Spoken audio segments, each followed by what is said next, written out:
जीवन हमें एक मौका देता है, इसलिए जब भी सही कॉलेज चुनने का समय आए तो सिर्फ मंगलायतन यूनिवर्सिटी आपके बेहतरीन भविष्य और सर्वांगीण विकास के लिए। इसराइल फ़लस्तीन से मुसलमानों को निकालना चाहता है और इसमें साजिश है अमेरिका की भी, जो इनसे मिला हुआ है।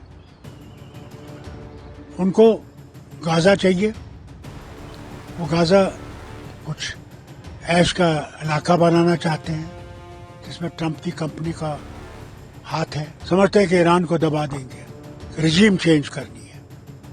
क्या रिजीम चेंज करने से क्या वहाँ कोई अच्छी चीज़ बनेगी? अमेरिका और इजराइल का हर वक्त ये रहा है मौक़िफ़ कि ईरान को हम न्यूक्लियर वेपन बनाने नहीं देंगे,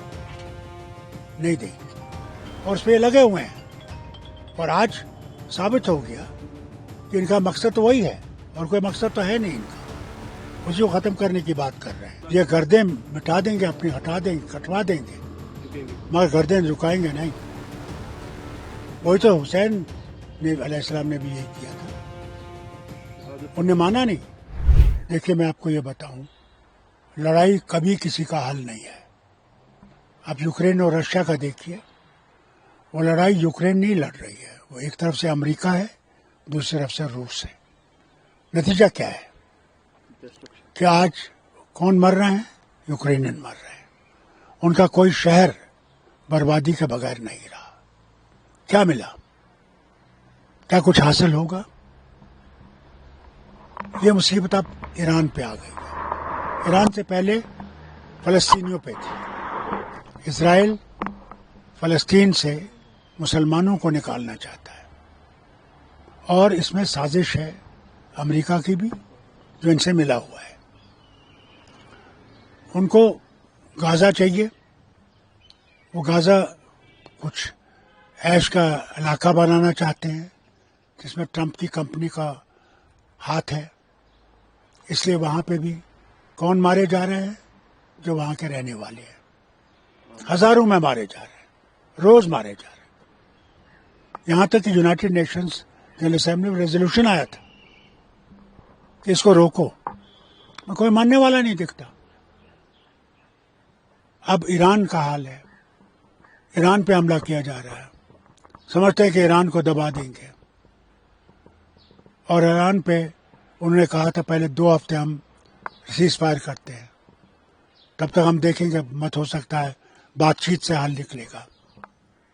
मगर उनकी यह है कि रिजीम चेंज करनी है। क्या रिजीम चेंज करने से क्या वहाँ कोई अच्छी चीज़ बनेगी? क्या वहाँ पे कोई और चीज़ आएगी जो ठीक होगी, इससे बेहतर होगी? तो जो ईरान पे आज ये न्यूक्लियर साइट्स पे, और देखिए, ये तो आज पहली दफ़ा नहीं है। अमेरिका और इजराइल का हर वक्त ये रहा है मौक़िफ़ कि ईरान को हम न्यूक्लियर वेपन बनाने नहीं देंगे, और उस पर लगे हुए हैं। और आज साबित हो गया कि इनका मकसद तो वही है और कोई मकसद तो है नहीं इनका, उसी को ख़त्म करने की बात कर रहे हैं। तो मैं आपसे कहूँ कि अगर ये समझते हैं कि इससे ईरान जो है हथियार छोड़ देगा, तो इनकी गलतफहमी है। ईरान करबला को याद रखता है और ये समझता है ये दूसरा करबला है, जिस तरह इन पे हमला किया जा रहा है। ये गर्दें मिटा देंगे, अपनी हटा देंगे, कटवा देंगे, मगर गर्दें झुकाएंगे नहीं। वही तो हुसैन अलैहिस्सलाम ने भी यही किया था, उन्हें माना नहीं।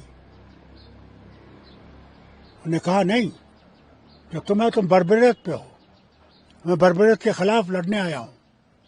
लोगों ने बहुत वादे किए थे इनके साथ लड़ेंगे, 72 रह गए, मगर 72 में से एक भी नहीं बचा, मगर भागा नहीं।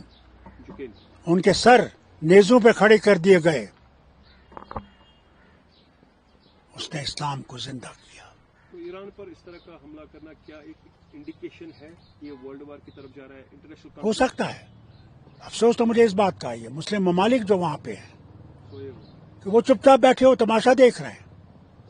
आज इसका हाल यह है, कल दूसरों का भी हाल होगा। मैं आपको बता देता हूँ, कल दूसरे भी इसमें आएंगे और अमेरिका उनको भी ख़त्म करने की कोशिश करेगा, जो आज खामोश है, जो आज खामोश है। मगर मुझे पूरा यकीन है उन पर भी बारी है। कि उनकी बारी आएगी, ज़रूर आएगी। अगर आज नहीं जागे तो फिर अल्लाह उनको है, बस इंतज़ार करें, उनका वक्त आने वाला है। इंडिया पाकिस्तान को तो ट्रंप ने इंटरवीन किया, यहाँ किसी की पॉसिबिलिटी है कोई इंटरवीन करे ताकि ये देखिए, ट्रंप क्योंकि इसमें इंटरेस्टेड है, इसे जिससे हम उम्मीद कर सकते थे कि वो इसमें इंटरवीन करेगा, वही इंटरवीन। वो खुद इसमें है। या अब उसकी दूसरी जंग है। एक तो पहले वो यूक्रेन से और रशिया से लड़ रहा है, अब ये दूसरी जंग है। तो इसका इम्पैक्ट इसका मतलब आहिस्ता आहिस्ता ये दुनिया की तीसरी जंग की तरफ चल रहा है। तो हमारे मुल्क पर इसका क्या असर पड़ सकता है? सबसे बड़ा फर्क तो ये पड़ेगा, आपको आज ये कुछ भी कहें, तेल सबसे उन्हीं के हाथ से आता है। जब वो बंद हो जाएगा तो फिर हमारी इकोनॉमी को भी सफ़र करना पड़ेगा। ये कभी भूलिए मत, हम कितना चिल्लाए आसमान से, हमारे पास बहुत ज़ख़ीरे हैं। ज़ख़ीरे हर वक्त नहीं रहते हैं, ज़ख़ीरे ख़त्म हो जाते हैं। इसलिए हमें भी अपना, क्या खदशात है इंडिया पाकिस्तान के दरमियान फिर से इस तरह के? क्या पता, कुछ पता नहीं क्या होगा, अल्लाह जानता है, कुछ कह नहीं सकते। डॉक्टर साहब, क्योंकि ट्रंप साहब ने अभी वहाँ के फील्ड मार्शल को खाने पे बुलाया था। उन्हें जो उनकी परेड है उसमें उनके मेहमान हैं। मुझे नहीं पता वो कौन सी खेल खेल रहा है। एक तरफ से हिंदुस्तान को भी रखा है हाथ में, पाकिस्तान को भी हाथ में रखा है।